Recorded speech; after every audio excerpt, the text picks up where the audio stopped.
Hi, this is Gregory Jackson for GrebJack.com. Welcome to my 7th RPG Maker MV tutorial, which I am calling It's Complicated. This time we are going to be creating a special lock mechanism that requires a key which must be assembled from two parts before it can be used.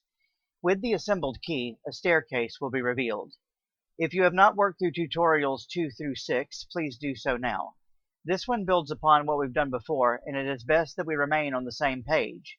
If you have worked through those tutorials, go ahead and open the project we've been working on and we'll get started.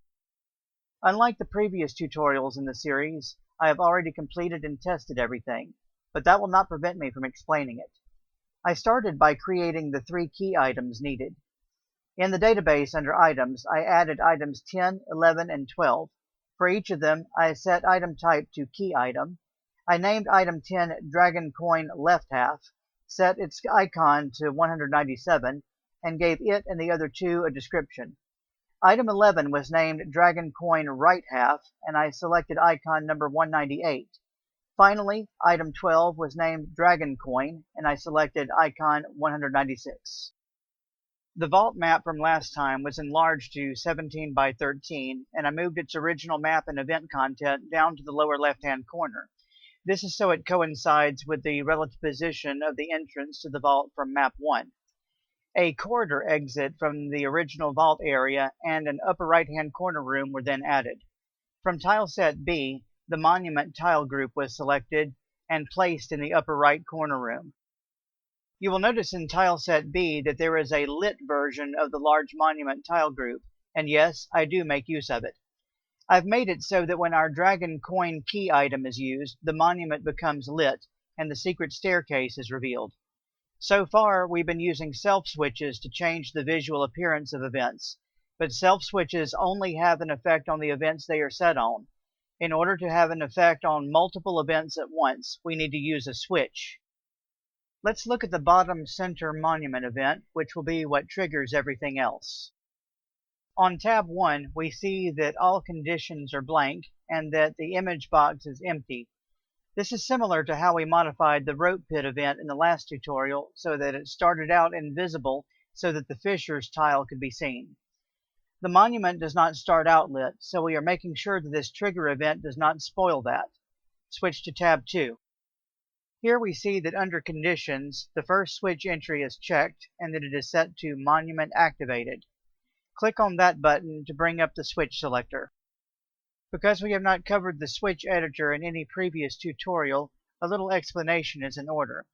A good RPG Maker MV game will have lots of switches for processing complex dynamic events. Each entry in the list on the left stores switches in groups of 20. The list on the right shows the 20 switches in the selected group. Just like in the database, the maximum number can be changed. To set or modify the name for a switch, select it in the list on the right and enter the text in the name field. When done adding or modifying switches, click OK. In the image box, you see that it is set to the bottom middle tile of the lit version of the large monument tile group. With the understanding of setting up events that we have gained in this tutorial series, we know that this tab will not be visible until the monument activated switch is turned on. Switch back to tab 1 now so we can see how this is done. In the contents field, we have a conditional branch that checks to see if the party has a dragon coin.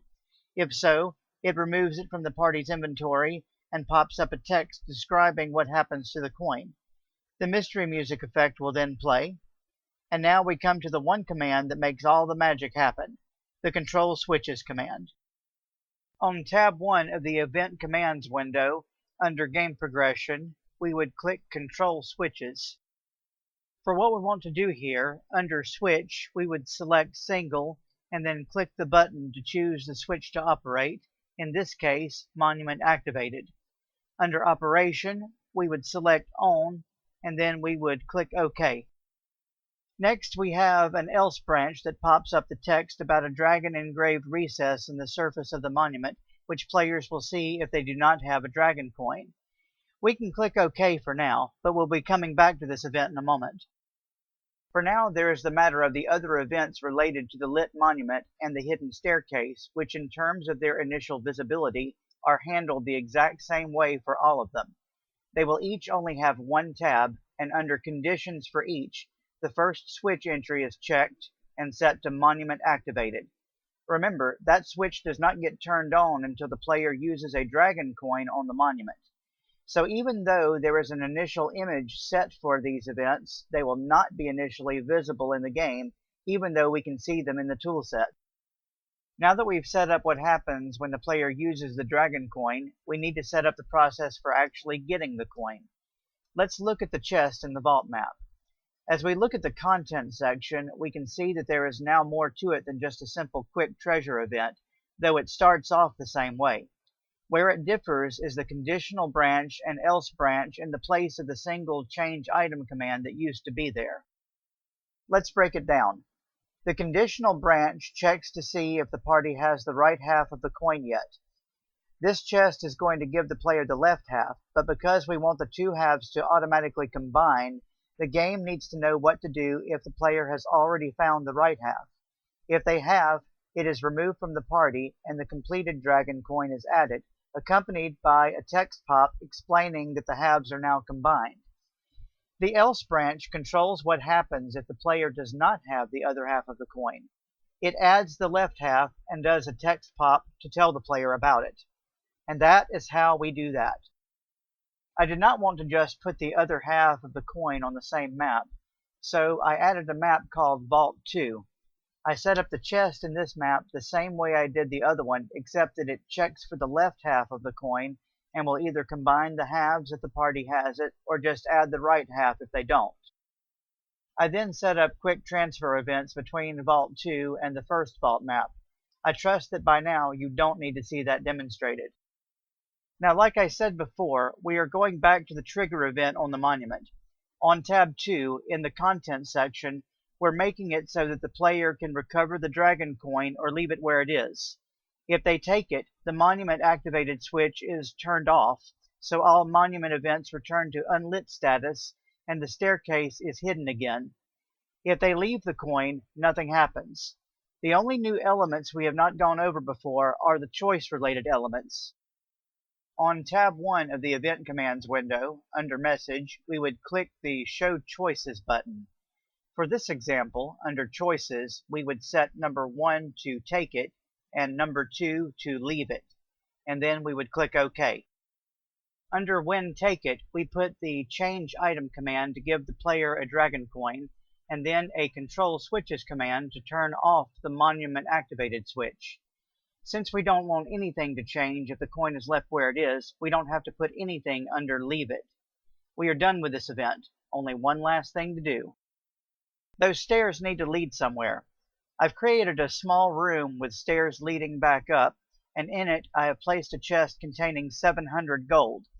There's a quick transfer event on the stairs to link this new map with the first vault map, and the stairs down event uses a transfer player command to link to the treasure room. Let's test it out.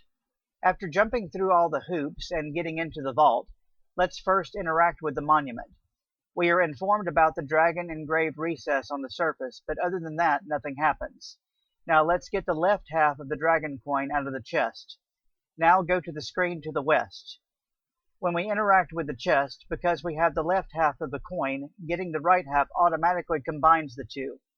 Now let's go back to the monument. When we click on it this time, it activates and the stairs down are revealed. We climb down and get the gold. So to recap, we learned to use switches and dialogue choices in this tutorial, and yet another way to hide secret entrances. It should be noted that the ability to get the dragon coin back is not required, but I wanted to demonstrate that it could be used as a permanent key item or a consumable one. If you use this in your game, you may want to set up multiple monuments that use the dragon coin, and if set up as indicated, only one monument can be active at a time. On the other hand, if you make it possible for the players to obtain more than one dragon coin, making them unreclaimable after use would be another way to encourage exploration. If the player finds a dragon monument that needs a dragon coin to activate, then somewhere in the world would logically be a dragon coin to find, either whole or broken in half. And by that same token, finding dragon coins or coin fragments means that somewhere in the world there would be dragon monuments to use them on. Well, that wraps up this tutorial. For GrabJack.com, this is Gregory Jackson, thanking you for watching.